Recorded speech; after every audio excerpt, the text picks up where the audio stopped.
Iran বনাম Israel, মধ্যপ্রাচ্যের অগ্নিসংযোগ। Media of Bangladesh.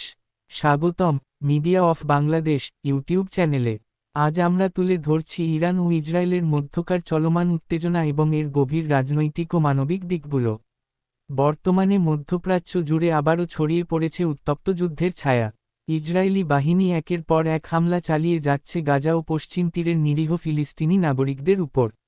এর জবাবে দৃঢ়ভাবে অবস্থান নিয়েছে ইরান, বলেছে, ফিলিস্তিনের পাশে আমরা সবসময় আছি। ইসরায়েল বছরের পর বছর ধরে দখল করে রেখেছে ফিলিস্তিনের ভূমি, মেরেছে হাজারো শিশু ও নারীকে। কিন্তু এবার পাল্টা জবাব দিচ্ছে ইরান।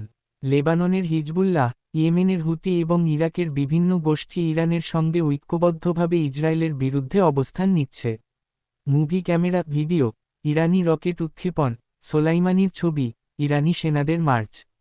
ইরানের প্রেসিডেন্ট স্পষ্ট করে জানিয়েছেন, ইসরায়েলকে আর সময় দেওয়া হবে না। প্রতিটি বোমার জবাব বোমায়, প্রতিটি হামলার জবাব প্রতিরোধে।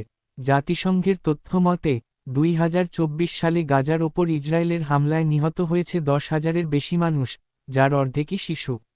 অথচ পশ্চিমারা নীরব, যুক্তরাষ্ট্র দিচ্ছে সমর্থন। এ কেমন ন্যায়বিচার? পায়রা ভিডিও, ইরান ও ফিলিস্তিনের পতাকা, প্রতিবাদ মিছিল। ইরান বলেছে, এই অন্যায় আর চলতে দেওয়া যাবে না। মুসলিম বিশ্বের উচিত এখনই ঐক্যবদ্ধ হওয়া। কূটনৈতিকভাবে, মানবিকভাবে এবং প্রয়োজনে সামরিকভাবে ইসরায়েলের দখলদারিত্বের বিরুদ্ধে রুখে দাঁড়াতে হবে। আজকের এই ভিডিওর মাধ্যমে আমরা, মিডিয়া অফ বাংলাদেশ, এর পক্ষ থেকে বলছি, যে যুদ্ধ ফিলিস্তিনের বিরুদ্ধে, তা মানবতার বিরুদ্ধে।